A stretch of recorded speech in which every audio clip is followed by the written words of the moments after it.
Assalamu alaikum students. Myself Fulful Gulzar. Today I am going to discuss with you pregnancy induced hypertension. Today I will give introduction of what is pregnancy induced hypertension, what are its different types and when it occurs, what are the risk factors.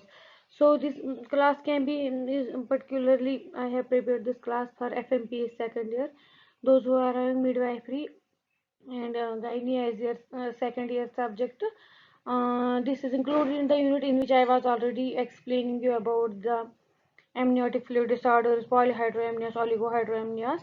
This topic is included in the same unit, pregnancy induced hypertension. So इसमें मैं आपको बोलूंगी कि pregnancy induced hypertension क्या होता है, किसको बोलते हैं प्रेगनेंसी इंड्यूस्ड हाइपरटेंशन, कैसे होता है और इसके क्या क्या टाइप्स है. Let's begin. Pregnancy induced hypertension, जिसको हम प्रोनाउंस करते हैं hypertension, is a high blood pressure problem caused by pregnancy. It is also called PIH. Hypertension is another name for high blood pressure. You may have PIH if your blood pressure was normal but begin to rise after the 20th week of pregnancy. Pregnancy induced hypertension means more than just having high blood pressure. Many of the organs in your body may be involved with PIH. About 5 to 7% of all women get PIH during pregnancy. तो इसका क्या मतलब है?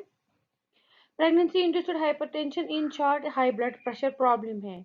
लेकिन जब भी pregnancy में होती है हाई ब्लड प्रेशर, तो यूजुअली नॉर्मल में भी, लेकिन जब भी ब्लड प्रेशर प्रेगनेंसी में होता है तो हम उसको क्या बोलते हैं, प्रेगनेंसी इंड्यूस्ड. वो हाइपरटेंशन जो प्रेगनेंसी की वजह से इंड्यूस या उस प्रेगनेंसी में इंड्यूस हो गया, इसको पीआईएच भी बोलते हैं. ये दूसरा नाम है इसके हाई ब्लड प्रेशर के लिए. हाई ब्लड प्रेशर जो होता है वो यूजुअली नॉर्मल होता है. मतलब पीआईएच हम किसको बोलते हैं, किस में बोलते हैं, प्रेगनेंसी इंड्यूस्ड हाइपरटेंशन हम उसको बोलते हैं जैसे किसी को हाइपरटेंशन होता ही नहीं. जैसे प्रेगनेंसी हो गई, 1-2 मंथ्स हो गए, 2-3 मंथ्स के बाद पता चला कि जो फीमेल है वो प्रेगनेंसी में हाइपरटेंसिव हो गई, उसका बीपी ज्यादा रेज आता है, तो हम उसको बोलते हैं PIH. PIH means more than just having high blood pressure. PIH का मतलब सिर्फ इतना ही नहीं है कि प्रेगनेंसी इंड्यूस्ड हाइपरटेंशन मतलब प्रेगनेंसी में हाइपरटेंशन होगा, नहीं. उसमें और भी बहुत सारी चीजें होते हैं, रिलेटेड चीजें होती है, सिम्टम्स होते हैं, इसलिए हम इसको क्या बोलते हैं, PIH. Many of the organs in your body may be involved with PIH. About 5 to 7% of all women get PIH during pregnancy. 100% में 5 to 7% women को क्या होता है, PIH होता है. और ब्लड प्रेशर की वजह से जो ये हाई ब्लड प्रेशर रहता है उसकी वजह से बहुत सारे ऑर्गन्स इन्वॉल्व हो जाते हैं. You might be at higher risk to get PIH if this is sorry आप लोगों को ये नहीं समझना कि मैंने यू लिखा है, तो ये मैंने यू इसलिए लिखा है क्योंकि जब आप किसी प्रेग्नेंट लेडी को हेल्थ एजुकेशन दे रहे हो तो आप उसको जैसे बोलते हो कि आपको ऐसे हो सकता है, किस किस चीज की वजह से, मैंने उसी वे में लिखा है. You may be at a higher risk to get PIH if this is your first pregnancy or if you are pregnant with 2 or more babies. Means high risk कौन होते हैं जिनमें ज्यादा चांसेस होते हैं प्रेगनेंसी इंड्यूस्ड. यूजुअली देखा गया है जिनमें फर्स्ट प्रेगनेंसीज होती है उसमें भी इंसिडेंस बहुत ज्यादा है, या किसी फीमेल के अगर दो कैरी करे ट्विंस, 2 बच्चे 3 बच्चे 2 से ज्यादा, उनमें भी प्रेगनेंसी इंड्यूस्ड हाइपरटेंशन देखा गया है. Being less than 20 years old or older than 35 years may put you at high risk of having PH. और क्या रिस्क फैक्टर्स है, अगर एज 20 साल से कम है या 35 साल से ज्यादा है या वो या ज्यादा ओल्ड एज है तो उसमें भी पीआईएच होने के चांसेस है, लेकिन this are risk factors. You may be more likely to have PIH if you have mother और सिस्टर हु हैड पीआईएच. अगर हेरिडिटियल है, मेरी माँ को होगा, खुदा ना करे मेरी माँ को पीआईएच होगा तो मुझे भी हो सकता है, मेरी बहन को होगा, तो जो हमारी और उनको भी they are at risk of getting the PIH, क्योंकि उस टाइम ये हेरिडिटियल बन जाता है. PH can be a very serious problem to you and your baby if it is not treated. अगर हम PIH को टाइम पे ट्रीट नहीं करेंगे तो ये बहुत ज्यादा रिस्की हो जाता है बच्चे के लिए और माँ के लिए भी. PIH usually goes away after delivery. Delivery के बाद PIH जो pregnancy induced hypertension, maximum cases में PIH खुद ब खुद ठीक हो जाता है जैसे ही डिलीवरी होती है. जेस्टेशनल हाइपरटेंशन और प्रेगनेंसी इंड्यूस्ड, इसको जेस्टेशनल हाइपरटेंशन भी बोलते हैं, प्रेगनेंसी इंड्यूस्ड हाइपरटेंशन भी बोलते हैं. The development of new hypertension a pregnant women after 20 week usually कब, 20 वीक्स के बाद जो डेवलप होता है हाइपरटेंशन एक प्रेग्नेंट वूमेन में, उसको हम क्या बोलते हैं, जेस्टेशनल हाइपरटेंशन और प्रेगनेंसी इंड्यूस्ड हाइपरटेंशन।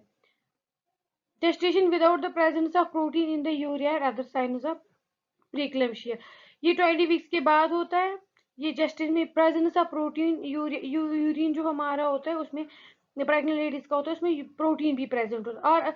और या तो और भी साइन, कभी कभी क्या होता है सिंपली बीपी रेज होता है, प्रोटीन प्रेजेंट नहीं होता है तो सिंपल हाइपरटेंशन। कभी कभी क्या होता है प्रोटीन प्रेजेंट होता है और भी सिम्टम्स या साइनस होते हैं तो उसको हम क्या बोलते हैं, pre इक्लम्पशिया। Gestational hypertension is defined as having a blood pressure greater than 140/90 mmHg on two separate occasions at least 6 hours। अगर हम दिन में 2 बार ब्लड प्रेशर एक प्रेग्नेंट लेडी का देखेंगे, 6 घंटे का गैप रखेंगे, उसका बीपी 140/90 से ज्यादा आ रहा है या 140/90 आता है उससे ज्यादा आता है दिन में 2 बार देखने के बाद, कम से कम हमने 6 घंटे की गैप, हम तब बोलते हैं कि जेस्टेशनल हाइपरटेंशन है। No single diagnostic test currently exists to predict the likelihood of developing gestational hypertension। बोले कि ऐसा कोई डायग्नोस्टिक टेस्ट नहीं है जो पहले हमें प्रिडिक्ट करेगा कि किसको जेस्टेशनल हाइपरटेंशन हो सकता है, किसको नहीं हो सकता। हाँ, रिस्क फैक्टर्स, हेरिडिटल काजेज या किसी में कोई ऐसी प्रॉब्लम जिसको ऑलरेडी हाइपरटेंशन तो उनका पता होता है, लेकिन किसी को जो नॉर्मल होता है अचानक से को जेस्टेशनल हाइपरटेंशन हो जाए, ऐसी कोई इन्वेस्टिगेशन नहीं है जिससे हमें पहले ही पता चले कि इसको लेटर ऑन 20 वीक्स के बाद हाइपरटेंशन हो सकता है। High blood pressure is a major sign in diagnosing gestational hypertension. तो जब हाई ब्लड प्रेशर अगर है किसी को तो वो मेजर साइन है जिससे हम जेस्टेशनल हाइपरटेंशन, मैंने पहले ही बोला अगर ऑलरेडी किसी को होगा। Some women with the gestational hypertension में प्रेजेंट एसिम्प्टोम, कभी कभी ऐसा भी होता है किसी प्रेग्नेंट लेडी को जेस्टेशनल हाइपरटेंशन होता है लेकिन उसमें कोई सिम्टम नहीं होता, वो एसिम्प्टोमेटिक होती है, but number of symptoms are associated with the condition. लेकिन जब भी ये कंडीशन हो जाती है तो फिर बहुत सारे सिम्टम्स डेवलप हो जाते हैं। फॉर एग्जाम्पल एडिमा, स्वेलिंग होती है, सडन वेट गेन हो जाए, बहुत ज्यादा वेट बढ़ता है, ब्लड विजन और सेंसिटिविटी टू लाइट, आंखों में थोड़ा धुंधलापन सा आता है, लाइट की तरफ सेंसिटिविटी हो जाती है, लाइट बियर नहीं कर पाती है आंखें, नाशिया एंड वोमिटिंग, वोमिटिंग लगती है, उल्टी जैसी लगती है, कभी कभी उल्टी भी होती है, परसिस्टेंट हेडेक, लगातार हेडेक रहता है, इंक्रीज ब्लड प्रेशर भी हाई रहता है। सो रिस्क फैक्टर्स, अब रिस्क फैक्टर्स में मैटरनल फैक्टर्स, जो मदर की साइड से कौन से फैक्टर्स होते हैं जो रिस्क इंक्रीज करते हैं, जैसे ओबेसिटी, ओबीज मदर होगी उसको ज्यादा चांसेस है, मदर्स अंडर 20 और ओवर 40 ईयर्स ओल्ड, जो मैंने आपको पहले ही बोला 20 से कम या 35 या 40 से जो ज्यादा बड़ी मदर होगी इसकी एज बहुत ज्यादा होगी, past history of diabetes mellitus hypertension particularly gestational hypertension adrenal disease, कोई ऐसा जिसमें ऑलरेडी क्या कहते हैं इसको, ये डायबिटीज हो तो उसमें भी चांसेस है, या हाइपरटेंशन पहली प्रेगनेंसी में हुआ हो तो सेकंड प्रेगनेंसी में बहुत चांसेस होते हैं, या किसी को किडनी डिजीज, रिनल डिजीज होती है उसको भी चांसेस होते हैं। प्री एग्जिस्टिंग हाइपरटेंशन, अगर ऑलरेडी किसी को हाइपरटेंशन हो मतलब कोई हाइपरटेंशन मदर होगी फिर उसने कंसीव किया, प्रेग्नेंट होगी तो उसको ज्यादा चांसेस होते हैं डायबिटीज, ये पीआईएच होने के या इक्लम्शिया प्री इक्लम्शिया होने के। थ्रोम्बोफिलियासिस, थ्रोम्बोफिलियासिस एक डिसऑर्डर है, एंटीफॉस्फोलिपिड सिंड्रोम इसमें आता है, उसमें बहुत सारे ये क्या कहते हैं सिंड्रोम्स आते हैं, जैसे प्रोटीन सी एच डेफिशिएंसी होती है, फैक्टर वी लेडिन होता है, फैक्टर वी लेडिन एक ब्लड क्लॉटिंग डिसऑर्डर जैसे हीमोफिलिया है, जिसमें ब्लड जो रेड ब्लड सेल्स होती है, क्लॉटिंग सेल्स होती है वो प्रॉपरली नहीं बनती है, जेनेटिक डिसऑर्डर एक है ब्लड सेल्स का। हैविंग डोनेटेड ए किडनी, उनमें भी जिसने किसी और को किडनी डोनेट की हो फिर उनके पास एक ही किडनी हो। तो प्रेगनेंसी में रिस्क फैक्टर क्या है, मल्टीपल जेस्टेशन, मैंने आपको पहले ही बोला अगर 2 और ट्विन्स और ट्रिपलेट्स हो प्रेगनेंसी में तो उस टाइम भी हो सकता है। प्लेसेंटल एबनॉर्मलिटीज, प्लेसेंटल एबनॉर्मलिटीज की वजह से भी पीआईएच हो सकता है, जैसे हाइपर प्लेसेंटोसिस मतलब excessive exposure to chorionic villi, chorionic villi जो मैंने आपको ऑलरेडी पढ़ा है, जब मैंने आपको एम्ब्रियोलॉजी डेवलपमेंट वगैरह पढ़, मैंने आपको बोला है कोरियानिक विले वगैरह क्या हो, अगर hyper excessive exposure to chorionic villi हो जाए, जो मदर होती है उनको कोरियानिक विले ज्यादा एक्सेसिव एक्सपोज हो जाए तो वो जो डालते हैं किस तरह वो एडहेयर होते हैं कोरियानिक विले बनाते हैं, अगर वो ज्यादा हो जाए, ज्यादा एक्सेसिव एक्सपोज हो जाए तो उस टाइम भी चांसेस होते हैं। प्लेसेंटल इस्कीमिया मीन इसके प्लेसेंटा में लेस ऑक्सीजन सप्लाई मिले, कंप्रेशन हो या कुछ और हो, प्लेसेंटा को कम ऑक्सीजन सप्लाई मिलती है, कम ब्लड सप्लाई मिलती है उसकी वजह से भी हो सकता है।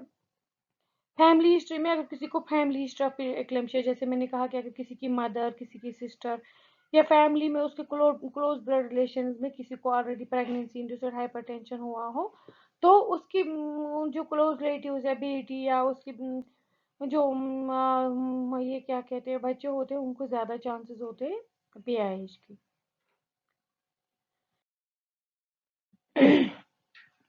There exist several hypertensive stages of pregnancy. अब प्रेगनेंसी के several hypertensive stages है, एक ही नहीं है। जैसे पहले क्या है, जेस्टेशनल हाइपरटेंशन, जो मैंने आपको ऑलरेडी बोला कि वो जो blood pressure greater than 140/90 mmHg है, टू सेपरेट ओकेजन्स पे 6 आवर्स का गैप रख के, and without the presence of protein in urea, urine में कोई प्रोटीन लॉस नहीं होता है, कुछ भी नहीं होता है।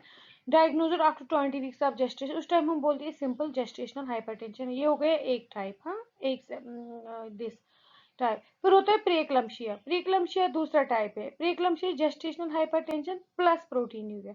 उसमें क्या होता है, gestational hypertension, blood pressure greater than 140/90 mmHg plus protein in urea, that is said to be as protein urea, which is greater than 300 mg of protein in 24 hours। अगर हम 24 घंटे तक यूरिन सैंपल कलेक्ट करेंगे, फिर उसका protein के लिए हम चेक करेंगे इसमें कितना है, उसमें ग्रेटर देन 300 mg का प्रोटीन होगा, हम उसको बोलेंगे प्रोटीन यूरिया। उस कंडीशन को हम प्रीक्लम्शिया बोलते हैं। Severe preeclampsia involves a blood pressure greater than 160/110। तो severe preeclampsia, अगर preeclampsia ज्यादा वर्स हो जाए, ज्यादा बढ़ जाए, उस टाइम बीपी 160/110 से ज्यादा होता है, with additional medical science and symptoms. और मेडिकल साइंस एंड सिम्टम्स बहुत ज्यादा होते हैं, मीन्स कि उस टाइम फिर सिंपल सिम्टम्स, एडिमा वगैरह ही नहीं रहता, और भी सिम्टम्स हो जाते हैं, जैसे HELLP HELLP syndrome is a type of preeclampsia. एक सिंड्रोम होता है, syndrome means group of symptoms हो जाते हैं, जिसमें 3 मेडिकल कंडीशंस होती है। क्या क्या होता है, हेमोलिटिक एनीमिया, एनीमिया मदर में प्रेजेंट होता है, इसमें लेस एचबी होता है, लेकिन haemolytic anaemia, elevated liver enzymes raise होते हैं, और लो प्लेटलेट काउंट होता है। तो उस टाइम हम बोलते हैं, जब ये सिम्टम्स हो, ब्लड प्रेशर हाई हो, प्रोटीन यूरिया, हम बोलते हैं ये preeclampsia. Then next type is eclampsia. अब प्रीएक्लम्शिया खत्म हो गए, वो प्रोग्रेस हो गए towards eclampsia. This is when tonic clonic seizures appear in a pregnant woman with high blood pressure and proteinuria। अब जब अभी तक सिर्फ प्रोटीन यूरिया था और HELLP सिंड्रोम था, अब टॉनिक क्लोनिक सीजर्स मीन्स के जो ये क्या कहते हैं, मदर होती है, उसमें सीजर्स होते हैं, कन्वल्शंस होते हैं। तो जैसे आपको पता है कन्वल्शन सीजर्स क्या होते हैं, सीजर्स मीन वो झटके जैसे लगते हैं, इनवॉलंटरी मूवमेंट्स होती है बॉडी में, जिसको हम अक्सर बोलते हैं, जब किसी को मिर्गी वगैरह या कोई ऐसे, हम बोलते हैं इसको मिर्गी, ये जिसको हम कश्मीर में जैसे बोलते हैं ये लारन। तो वो जब उसमें टॉनिक क्लोनिक वो सीजर्स कन्वल्शंस होते हैं, इनवॉलंटरी बॉडी मूवमेंट्स होती है, तो ब्रॉथिंग होती है मुझे, और वो अनकॉन्शियस जैसे होती है, तो हम उस टाइम हम बोलते हैं कि इसको इक्लम्शिया हो गए, और उस टाइम प्रोटीन यूरिया भी प्रेजेंट होता है।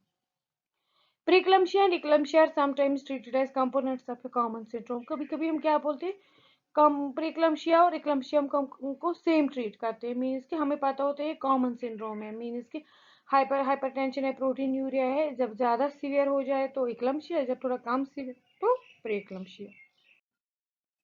ट्रीटमेंट अगर देखा जाए तो there is no specific treatment, क्योंकि हम ट्रीटमेंट अगर देंगे ब्लड प्रेशर को कंट्रोल करने के लिए, प्रेगनेंसी इंड्यूस्ड है, उसका कोई पीछे काज है, कभी कभी हमें काज ही पता नहीं चलता, अननोन काज होता है, so but is monitored closely to rapidly identify preeclampsia and it is life threatening complication। usually there is no specific treatment, लेकिन हम पेशेंट को मॉनिटर करते हैं क्लोजली, किसके लिए, ताकि हम जल्दी से उसको प्रीएक्लेम्शिया और कोई अगर लाइफ थ्रेटनिंग कॉम्प्लिकेशन है जैसे HELLP सिंड्रोम या इक्लम्शिया होने के चांस, उसको हम जल्दी से कंट्रोल कर सके। तो drug treatment options are limited as many anti hypertensives may negatively affected the foetus. मैंने आपको पहले बोला ज्यादा ट्रीटमेंट नहीं दे सकते, क्योंकि अगर हम एंटी हाइपरटेंसिव ज्यादा दे रहे तो उसका डायरेक्ट असर किस पे होता है, मदर पे। तो हम क्या करते हैं, सिम्टोमेटिक ट्रीटमेंट देते हैं, और जो कंडीशन हुई उसी को स्टॉप करने की कोशिश करें, so that it will not worst, it will not go to the severe eclampsia. तो methyl dopa, hydralazine and labetalol, ये जो है कॉमन एंटी हाइपरटेंसिव ड्रग्स हैं, are most commonly use for severe pregnancy हेपेट। अगर किसी को प्रेगनेंसी सीवियर प्रेगनेंसी हेपेट, तब जाके हम ये ड्रग्स देते हैं, जैसे मिथाइल डोपा, हाइड्रोलिजीन, लेब्रोटॉल बहुत ज्यादा यूज होता है, तो तब हम ये दे सकते हैं। The fetus is at increased risk for a variety of life-threatening conditions including pulmonary hypoplasia. तो ऐसी कंडीशन में जो बच्चा होता है जिसकी मदर को प्रेगनेंसी इंड्यूस्ड हाइपरटेंशन फिर प्रीक्लेम्शिया एंड इक्लेम्शिया होता है, ऐसे बच्चों में बहुत सारे रिस्क फैक्टर्स और बहुत सारे रिस्क होते हैं और लाइफ थ्रेटनिंग कंडीशन होने के चांसेस होते हैं। जैसे पल्मोनरी हाइपोप्लेशिया हो सकता है बच्चे में। वो क्या होता है, उसमें इमेचुअर लंग जो लंग टिश्यूज होती है प्रॉपरली, मैंने आपको परसों भी पॉलीहाइड्रोएमनियास में एक बार बोला कि पल्मोनरी हाइपोप्लेशिया होता है जब लंग टिश्यूज प्रॉपरली डेवलप नहीं होते या फंक्शनल नहीं होते। If the dangerous complications appear after the fetus has reached a point of viability, अब अगर हो गए dangerous complications हो गए, बच्चा viability के नज़दीक, viability मीन्स लाइफ मतलब उसमें पूरा वो डेवलपमेंट आ गया, viability है, बच्चा जिंदा है अंदर, तो उस time and even though still immature, या तो वायबिलिटी के बाद लेकिन अभी इमेच्योर है, जैसे 7th मंथ का बेबी भी अगर डिलीवर करेंगे वो कभी बच जाता है, कभी कभी बच जाता है, लेकिन उसमें मतलब इमेच्योर होता है, सकिंग रिफ्लेक्स नहीं होता, बॉडी में उतना फैट नहीं होता, लेकिन देयर आर चांसेस कि वो सर्वाइव हो जाए। सो अगर ऐसा हो जाए, इस स्टेज पे अगर हम पहुंच जाए कि बच्चा वायबल है लेकिन उसमें भी इमेच्योरिटी है, then an early delivery may be warranted to save the lives of both mother and baby. ऐसी कंडीशन में वहां से कॉम्प्लिकेशन होगी, सीवियरिटी बढ़ गई, लेकिन बच्चा वायबल है, इमेच्योर है, तो उस टाइम हमें क्या करना चाहिए, मदर और बच्चे दोनों की जान बचाने के लिए अर्ली डिलीवरी के लिए हमें कोशिश करनी चाहिए। An appropriate plan for labor and delivery includes selection of a hospital with provision for advanced life support of newborn babies. ऐसे में हमें हमेशा मदर को वहां रेफर करना चाहिए या वहां पे डिलीवरी करानी चाहिए जहाँ पे एडवांस्ड सपोर्ट हो, बच्चे के लिए भी मदर के लिए भी, जहाँ पे लाइफ सपोर्ट मिले, इंटेंसिव केयर की जरूरत पड़े या न्यूनेटोलॉजी की जरूरत पड़े, वो फैसिलिटीज अवेलेबल होनी चाहिए। Here I will show you preeclampsia is a hypertensive disorder of pregnancy. आप लोग ये खुद भी देख लेना कि pregnant women with blood pressure higher than 140/90 mmHg अगर होगा before 20 weeks of gestation and after 20 weeks, अगर before 20 weeks of gestation ये हो गया इसको, नो और स्टेबल प्रोटीनिया है, अगर नहीं भी है या स्टेबल है, ठीक है, तो उस टाइम क्या हो सकता है, उसको हम क्रॉनिक हाइपरटेंशन, वो that can lead to the chronic hypertension. New or increased proteinuria, development of increasing blood pressure or HELLP syndrome, preeclampsia super imposed on chronic hypertension. तो उस टाइम ये सारे सिम्टम्स अगर होंगे, इंक्रीज्ड प्रोटीन्यूरिया भी होगा, तो that can lead to the preeclampsia. After 20 weeks अगर आप यही देखेंगे कि 20 वीक्स के बाद अगर होगा प्रोटीन्यूरिया होगा प्रेजेंट, तो प्रीक्लम्शिया हो सकता, नो प्रोटीन हो तो हम सिंपली जेस्टेशनल हाइपरटेंशन बोलते हैं, ठीक है। I hope you have understood here what this was introduction about the pregnancy induced hypertension, what is eclampsia, what is preeclampsia, normal gestational hypertension में ये प्रीक्लम्शिया और इक्लम्शिया में आपको डिफरेंस समझ आया होगा। Normal gestational hypertension means blood pressure greater than 140/90 mmHg और उसमें माइल्ड सिम्टम्स होते हैं, कोई प्रोटीन्यूरिया नहीं होता है। Preeclampsia means greater higher blood pressure, signs and symptoms present होते हैं विद प्रोटीन्यूरिया इंक्रीज्ड होता है। तो इक्लेम्शिया मीन्स व्हेन जब कॉलिक सीजर डिसऑर्डर प्रेजेंट होता है with increased proteinuria with increased blood pressure. Hope you have understood what is pregnancy induced hypertension, what is preeclampsia and what is eclampsia. In next class I will explain preeclampsia and eclampsia in little bit detail so that you will understand more differences between them and what are the signs and symptoms which are vary from preeclampsia and eclampsia. So that was all about my topic. Thank you so much.